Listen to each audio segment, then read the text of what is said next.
الحمد لله رب العالمين الرحمن الرحيم مالك يوم الدين إياك نعبد وإياك نستعين اهدنا الصراط المستقيم صراط الذين أنعمت عليهم غير المغضوب عليهم ولا الضالين.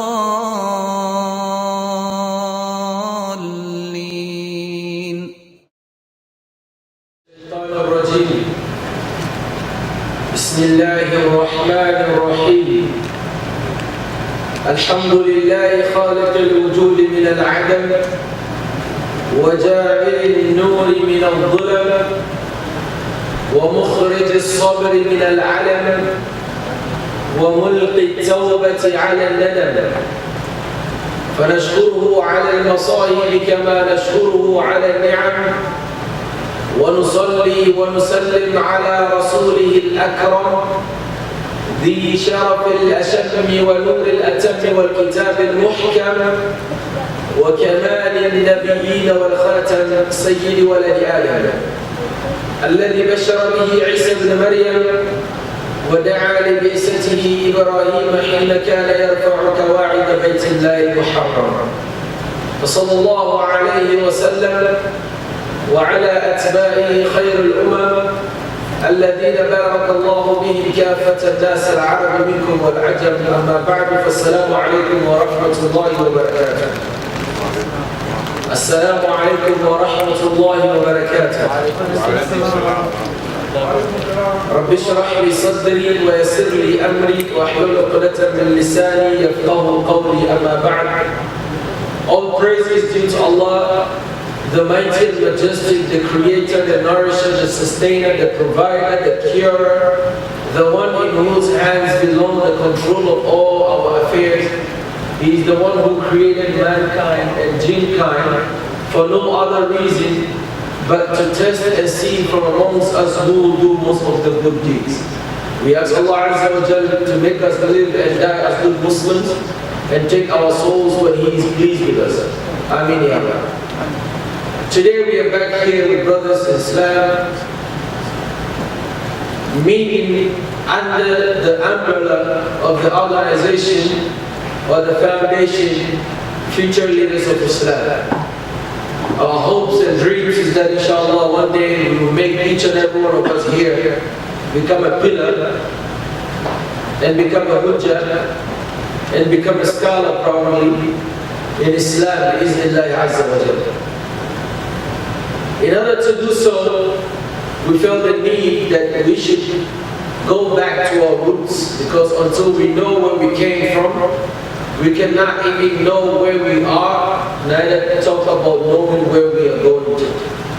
Therefore, it is a must that as Muslims, we study the seerah of Islam, how the Islam came to be.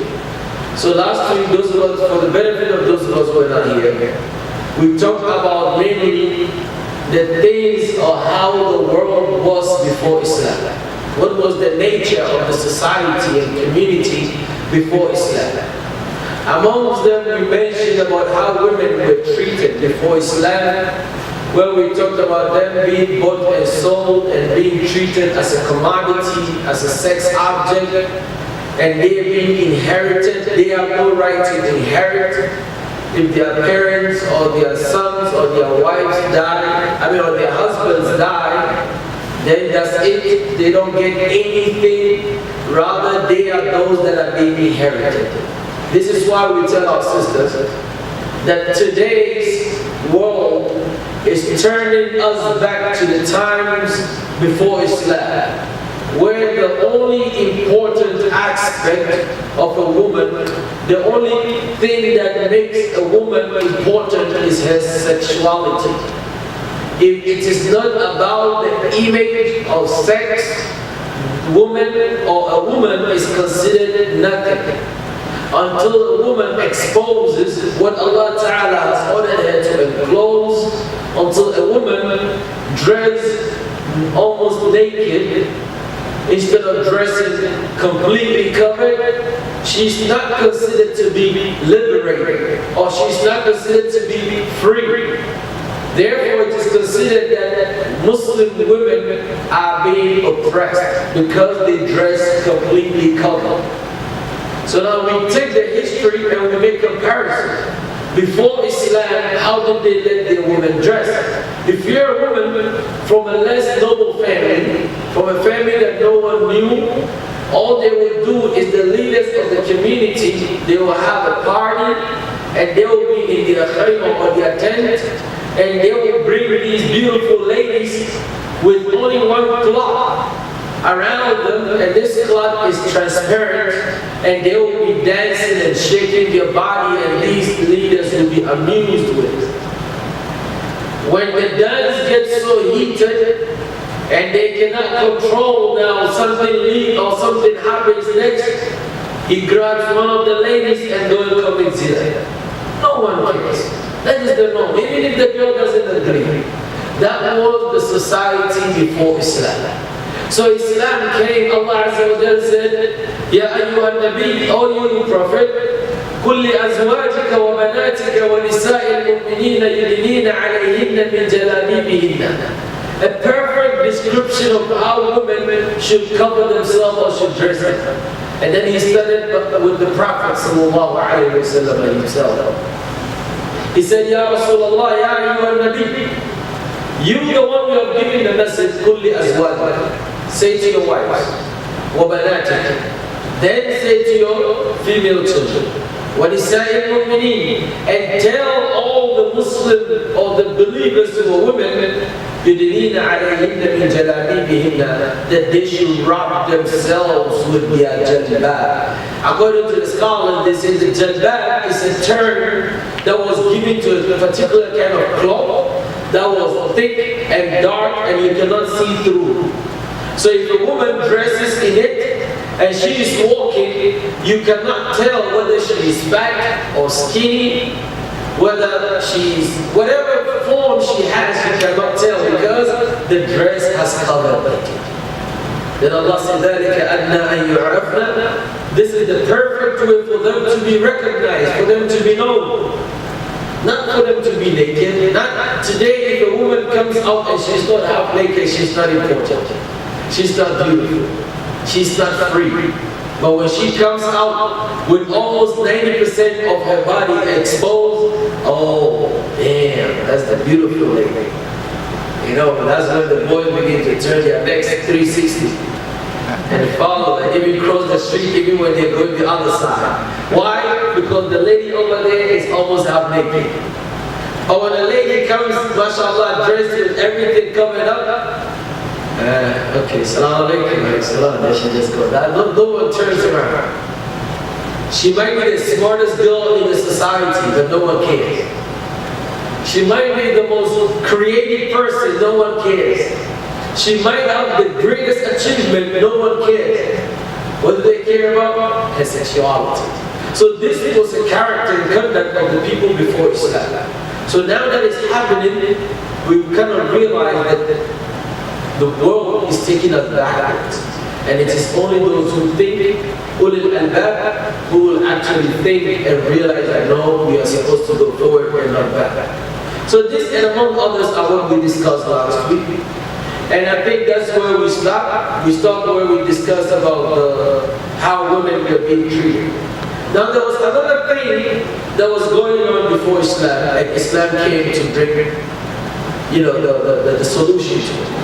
And that was conflict or tribal conflict. You see, the people before Islam, they used to be so egoistic that if you are not from their tribe, then you are nobody. Even today we still have that, right? The Fulani people like that. If you are not the Fulani, you are nobody. You can have the Quran and all the hadith and everything in this world. If you are not the Fulani scholar, you are nobody. You know that, right? Huh? You don't know that? Well, I'm a Fulani, I know. Yeah. The same thing if you go to Nigeria, the Hausa man thinks he's the best. All languages are whack. The only correct language is Hausa. Even if you're in Salah, and he comes and does not know you, and you are not the house, somebody is not going to follow you. Some people go to that extreme. You see, this was the character of the people before Islam. So when something happened between you and I, and for example, I'm going to use the tribe in Medina, the Aus and the Khazraj, and for example, you accidentally kill my goat or my hen or my guinea fowl, whatever that is. You accidentally killed it, and then I come and I ask, who did it?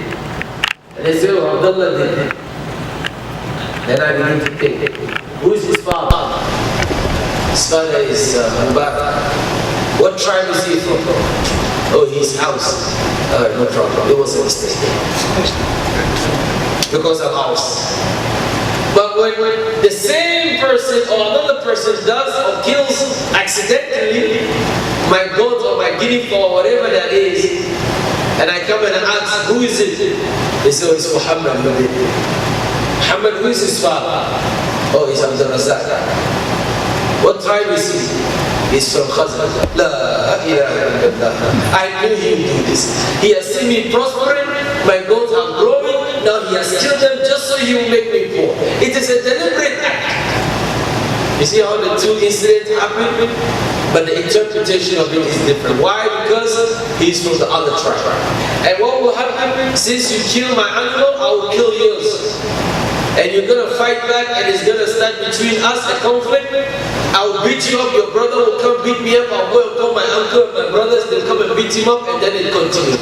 By the time you realize, it becomes a tribal war. So there was this family within Medina, the Aus and the Khazraj. They were cousins of each other, cousin family, but they never see eye to eye. They never see eye to eye. They were always in conflict. For so many years, for centuries, they were fighting each other. The day Muhammad sallallahu alayhi wa sallam was born, that's why Allah subhanahu wa ta'ala said, وَاذْكُرُوا نِعْمَةَ اللَّهِ عَلَيْكُمْ إِذْ كُنْتُمْ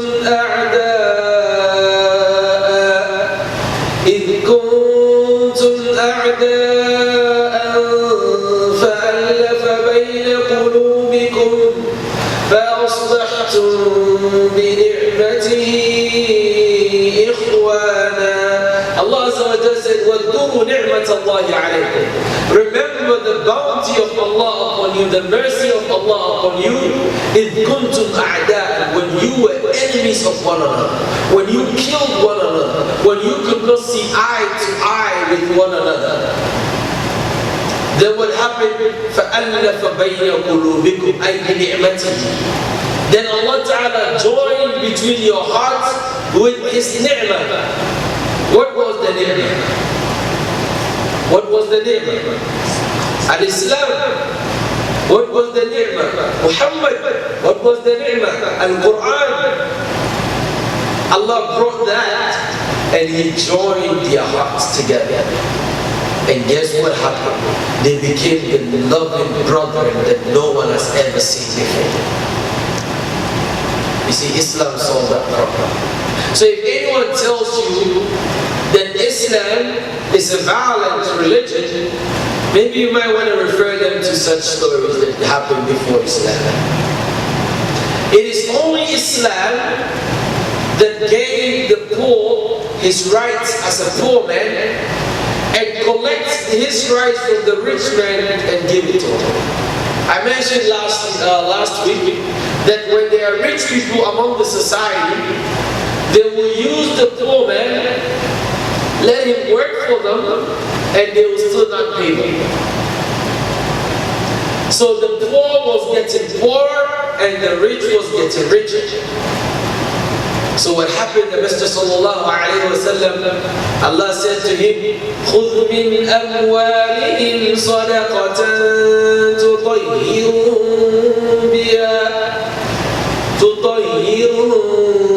بِهَا وَصَلِّ عَلَيْهِمْ إِنَّ صَلَاتَكَ سَكَنٌ لَهُمْ Allah says, خُذْ مِنْ أَمْوَالِهِمْ صَدَقَةً, from the wealth of the wealthiest, take sadaqah from it. And when you take it, in another ayah, he said, إِنَّمَا الصَّدَقَاتُ لِلْفُقَرَى. When you take that sadaqah, you give it to who? The poor people, the less privileged. You see, now Islam has given them their right. So all these are what Islam used to be, what the community or the society used to be before Islam came. Muhammad sallallahu alayhi wa sallam, he brought peace and stability between the Jewish and the Christians in Medina. Because there was a community of there was a Jewish community and there was a Christian community in Medina. And they were not getting along. But Muhammad sallallahu alayhi wa sallam, he came and he unified, he strengthened them. This is the ni'mah of Allah Azza wa Jalla, sending us Muhammad sallallahu alayhi wa sallam, teaching us Islam. May Allah Ta'ala grant us Iman. I always say this when I mention topics like this, that we have faced or we have found ourselves in trouble, in problems, because we have neglected the teachings of Islam. Because imagine people from the same family. Let me take a country like Syria, for example. Same family, same religion, yet we fight one another. Where is the teaching of Muhammad sallallahu alaihi wasallam? You see why it is important for us to treat these topics? Because until we treat them, until we know them, then we cannot actually be able to deal with it when we find ourselves in that situation. The Messenger sallallahu alaihi wasallam is supposed to be a perfect image to emulate. He lived peacefully with his families and friends. He lived peacefully with even his own enemies. Until the day that there was Fathu Mecca, when the kuffar had killed his people, usurped his wealth, drive him away from his own country. Years later, when he came back with a mighty force, with a mighty army, he could have just trampled upon Mecca and everything upon it. He could have just smashed all of them. What did he say to them? He said, مَاذَا تَظُنُّونَ أَنِّي فَاعِلٌ بِكُمْ يَا مَعْشَرَ قُرَيْشٍ. Oh, you people of Quraysh, what do you think that I will do to you today? This is a man who should have been bitter. This is a man who should have been angry. This is a man who should have taken this golden opportunity and just do to them exactly what they did to him. But what did he say? اذهبوا فأنتم طلقاء. He said, go. You have been forgiven. You have been let go. You have been free. I'm not going to hold anything against you. لا تثريب عليكم اليوم. There is nothing I'm going to hold against you. Why? Because I am Muhammad sallallahu alayhi wa sallam and I practice the deen of Islam. And Islam is peace. And Islam is coexistence. And Islam is forgiveness. And Islam is love. That is why we need to learn these histories so that we will be able to control or to make ourselves, we will know how to handle ourselves when we find ourselves in such situations. May Allah subhanahu wa ta'ala forgive us and grant us understanding. So now, enough with what happened before Islam. We have only one more story to tell. Then we jump into the birth of Prophet Muhammad sallallahu alayhi wa sallam. But before that, we could not talk about Muhammad without talking about his lineage. Who was his grandfather? Can anyone tell me the name of the messenger who is considered to be among the forefathers of Muhammad sallallahu alayhi wa sallam? Anyone from my left? He's a messenger and he's considered as a great grandfather of the Messenger sallallahu alaihi wasallam. Come on, guys. You want me to put a price on it? The price on it? Huh? I gave you all the clues. He's a messenger. But he's considered as the forefather.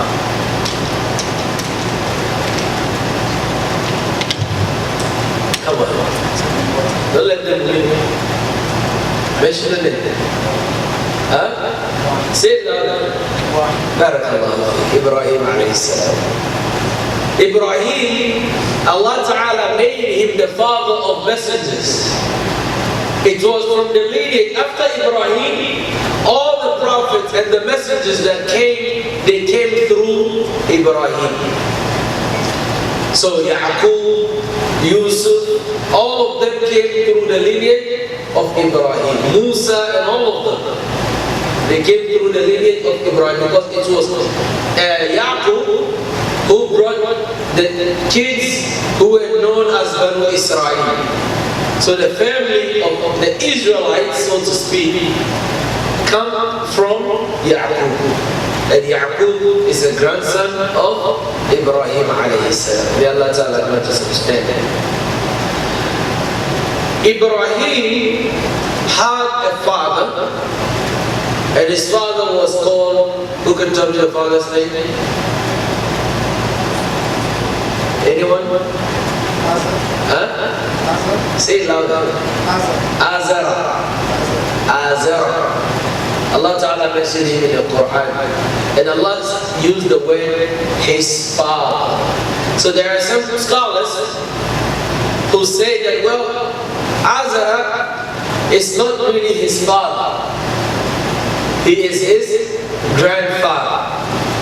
Why? Because in Arabic, the word Abu or Abahu or Abaka can be used for your father, your father's father, your father's father's father, all the way up your lineage. They can refer to them as your father, father, father.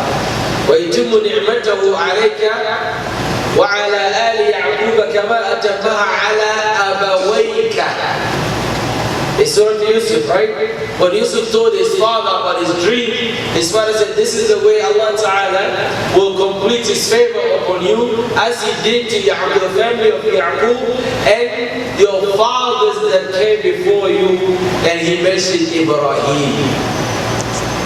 So is Ibrahim Yusuf's father? Huh? No, he's his what? Great-great-grandfather. But he used the word father. So the same thing, some scholars say, well, saying Ibrahim's father is Azara, it kind of doesn't sound like what they want to hear. Why? Because Azara is going to hellfire, right? Because when Ibrahim made dua, Allah Ta'ala told him, no, he's not among the people that are going to Jannah, he's among the people of hellfire. So Ibrahim told me, didn't make it a dua for him. لَأَسْتَغْفِرُ لَكَ رَبِّي إِنَّهُ كَانَ بِي خَفِيًّا. Didn't they say he's getting the least much? Oh, that's not Azar. We're going to talk about that. That's not the grandfather of Ibrahim, it's the grandfather of Muhammad sallallahu alaihi wasallam. So, what we are saying here is that yes, the father of Ibrahim is Azar.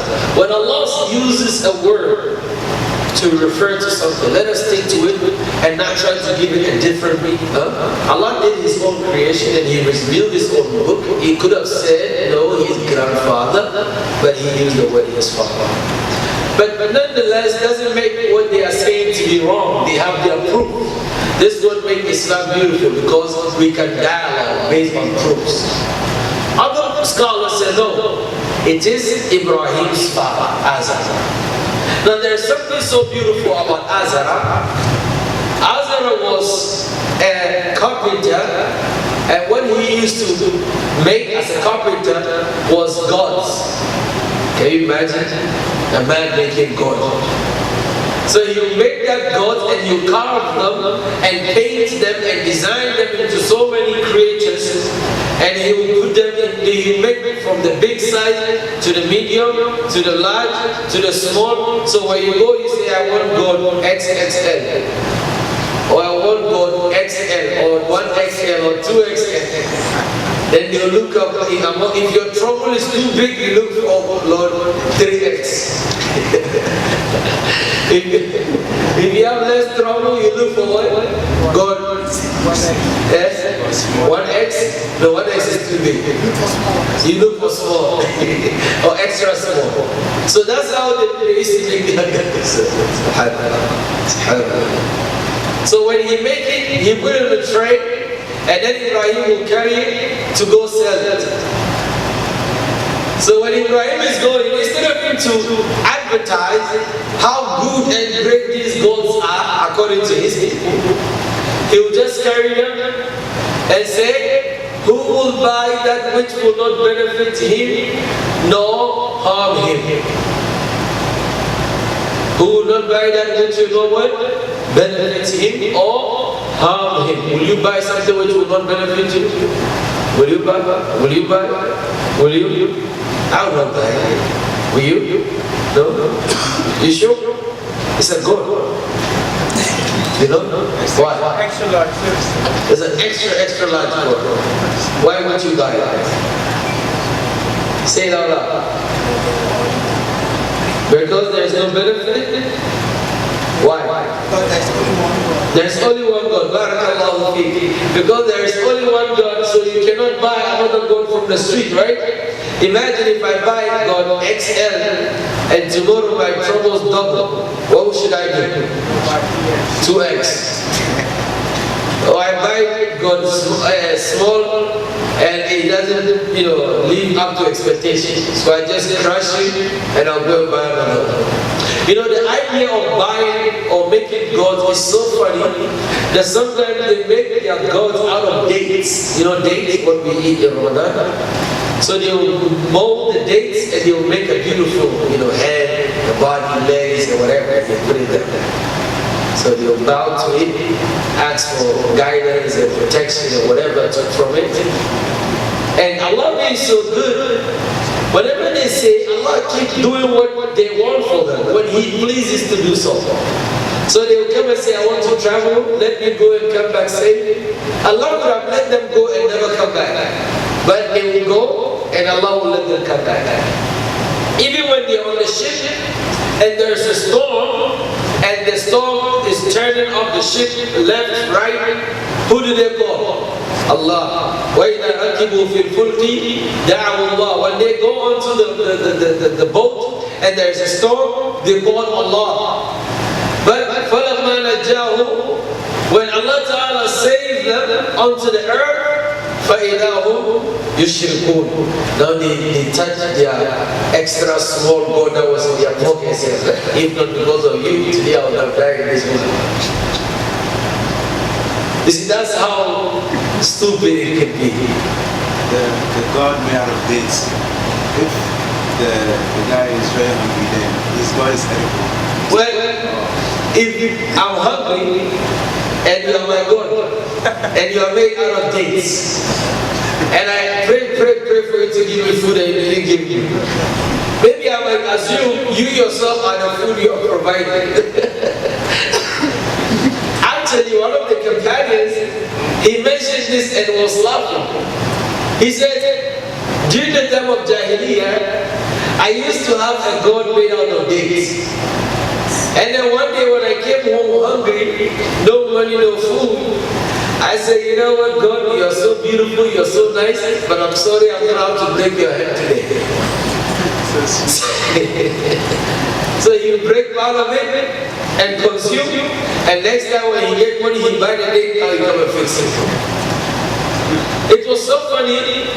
One companion, or one Sahaba, during the time of Jahiliyyah, his God was a small marble, the stone marbles. It was always in his back. That's the extra small one for travel and protection. When you buy medicine, they say this is for supplement, this is for eyesight, this is protection. Okay, so that one was for protection. So on his way in a journey, it was late and he wanted to make a camp. Now to make the fire camp, he needed 3 stones. He could find only 2, but couldn't find the last one. He searched the entire place, he didn't find any stone. So what would he do? He said, you know what? I know my God is so beautiful and so nice, but I'm sorry I'm going to have to use you for my fire tonight. And inshallah, when I finish, I'll wash you and put you back. So he used that gold to make the fire, cook his meat, everything. He took the gold back, washed it, and put it in his bag. Say, I'm really sorry for putting you in the heat, but forgive me. See how ridiculous and so absurd their character and conduct was before Islam. So Ibrahim, when he goes, he doesn't really sell it, he actually kills the market. So his father realized that now sales is going down. What's going on, Ibrahim? Perhaps I don't know. People just don't want to buy. So the people have already heard what Ibrahim is saying about their God, so they are upset. And they tried to stop him, but Ibrahim was kind of a hard head at that time. He wouldn't listen to them, only if it is not from God. Why? Because when they were worshiping all those gods, and then he came up and saw the stars, so twinkling and beautiful, he said, oh, this is my God. Because everybody is taking whatever he wants to be his God. Some are taking cows, some are taking the sun, some are taking the stars. So he also chose what? The stars, because they are twinkling and they are beautiful. But later he saw the star disappear. He said, no, this is not my God. I don't want those who disappear. I don't want a God that will disappear, and if I need him, I will not find him. So when the day break, he saw later in the night he saw the moon. And he said, oh, mashallah, this is bigger than the other one. And this is twinkling, this is shiny, this is bright, I like it, this is my God. Then as day break, the moon also disappeared. Then what happened? The sun arose. He said, MashaAllah, hada Rabbi, hada akbar. He said, this is my Lord, because this is the biggest among them. Then what happened? When late in the night, the sun also disappeared. Now who did he turn to? He turned to Allah. He said, Allah, if you don't guide me, I will fall among those who have been misguided. So what happened the last day? The last day of the year, they also have their party, like the Christians, or in our Eid, they cook, mashallah, good food, dress beautiful. So they cook good food, they put in the shrine, put a lot of stuff, cookies and all that up there. The gods have been arranged, everybody bring his family god and put it there, from XXL all the way to XS, extra small. Then they put the food in front of them that they should bless the food for them.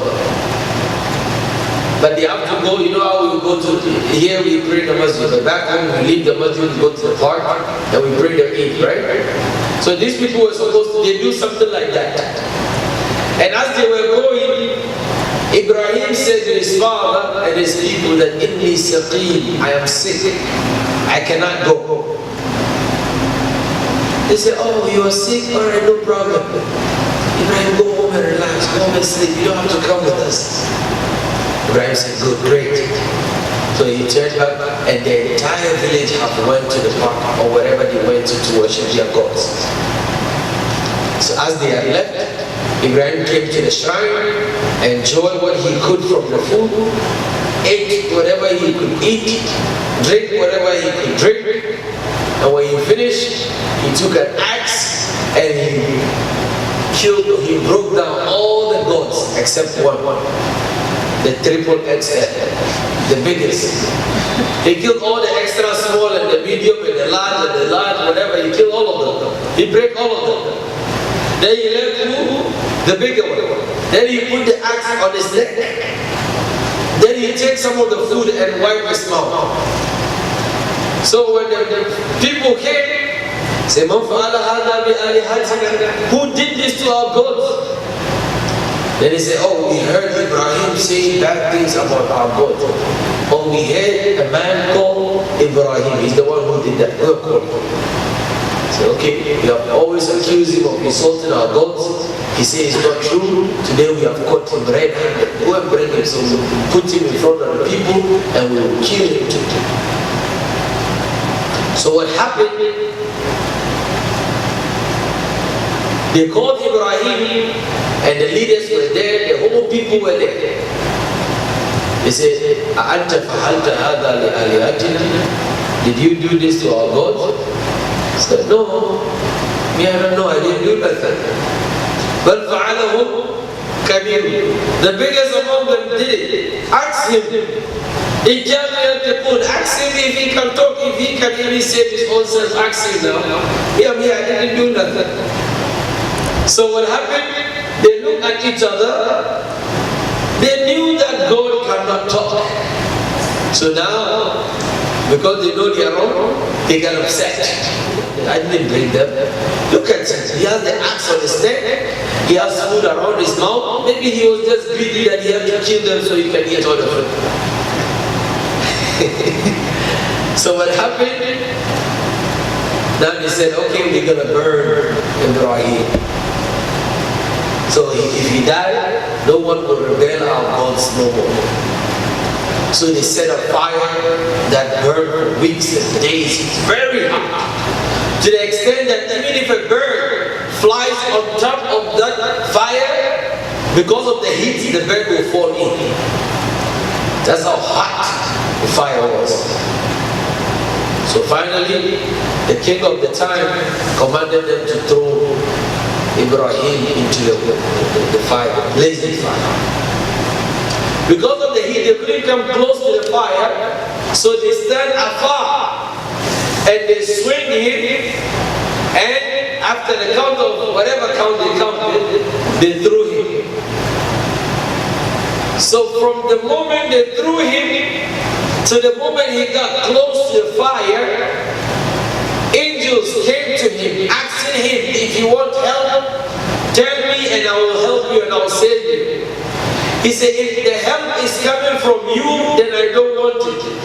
But if the help is coming from Allah, then I will welcome it. Then Allah Azza wa Jalla himself spoke to the fire. Say, Ya Nar, O you fire, Kuni bardan wa salaman ala Ibrahim. That all you fire, Kuni bardan, be cold. If Allah had stopped there, Ibrahim might have frozen out of the cold of the fire, because the fire was obeying Allah Azza wa Jalla. Then Allah qualified and said, wa salaman, and a nice cold, a peaceful one. So now it's not that hot, and it's not that cold, just as we are enjoying in this masjid, mashallah. Upon who? Upon Ibrahim. So automatically, the temperature, if you can see the fire blazing, but the temperature of the fire was absolutely down to the negative, or to the lowest record. So later, when they expect by now Ibrahim had burned to the bones, to ashes, they came and peeped in it, and Ibrahim was as intact as they threw him in. Even his clothes did not get burned. I didn't hear any takbir. Allah Azza wa Jalla showed them His signs from that moment. That's why Allah said, as for Ibrahim, we have guided him from before. From before he even became a prophet, he was already guided. This is just a few aspects of Ibrahim we talked about. Remember, we are talking about Ibrahim because it is only then that we will know who Muhammad sallallahu alayhi wa sallam is. So Allah Ta'ala gave Ibrahim all these mercies and protected him, all because it is within the lineage of that Ibrahim alayhi salam that Allah Azza wa Jalla will bring the greatest man ever to walk on earth, Muhammad sallallahu alayhi wa sallam. Therefore, if they were to kill him, then that man will not come. But that is the will of Allah. So nothing happened to Ibrahim, despite whatever they plot against him. What lesson do we learn in this? Lesson number one, whatever Allah Azza wa Jal has planned for you will definitely come to be. Whether it takes long or not, it will definitely come to be at the exact time that Allah Azza wa Jal has planned. And no matter how people decide to harm you, they cannot harm you with nothing if Allah has not made it possible. That's why the Prophet ﷺ said to the Sahaba that I am going to teach you 3 words. Protect Allah's laws and Allah will protect you. Right? Among them, he said to him that if the people were to come together to harm you, they will not harm you with nothing except that Allah has already written down for you. So don't get always worried and all that. Just depend on Allah subhanahu wa ta'ala, because it is upon Allah that those who fear Allah depend. May Allah ta'ala make it easy for us. Inshallah we can get 5 minutes. If there is any question, we can ask. If there is no question on what we have said, I will give an assignment, and next week inshallah when we come, I'm going to ask the question before we start our halqa inshallah. So any questions? You said Prophet Ibrahim's father name was S.A.W. No. Was he the same one who was making the gods for himself? Yes. He was the same one who would make the gods for Ibrahim to sell, and Ibrahim will go and destroy the market, so people will not buy. That was his father. That's what the Quran said. Inshallah. May Allah make it easy for us. That's it? Okay, so here's the assignment. Let us go and find the year that the Prophet ﷺ was born.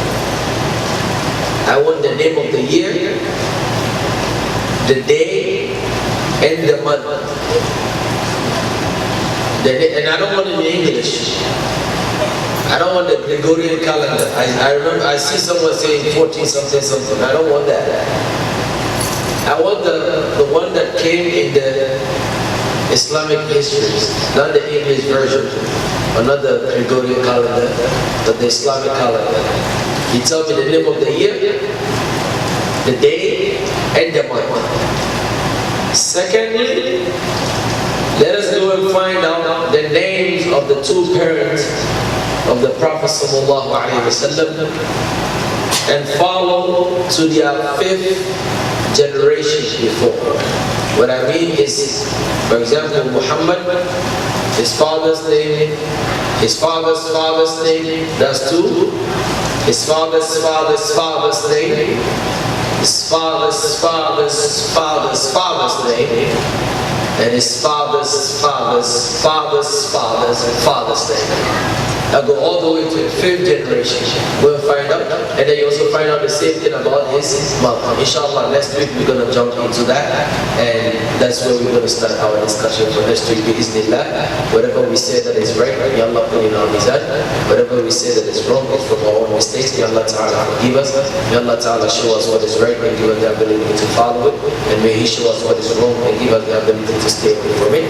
May Allah, we actually not to mix for us what is right and what is wrong, so we will not know which one to follow. Ya Allah, we ask you to bless us and bless our teachers, those who made it possible for us to be here. Ya Allah, bless them and bless us whatever we do. Our mistakes, Ya Allah, do not hold them accountable. It is from our own mistakes. Forgive us and give us the knowledge to rectify that mistake. وصلى الله وسلم على رسول الله. سبحانك اللهم وبحمدك أشهد أن لا إله إلا أنت أستغفرك وأتوب إليك. السلام عليكم ورحمة الله وبركاته.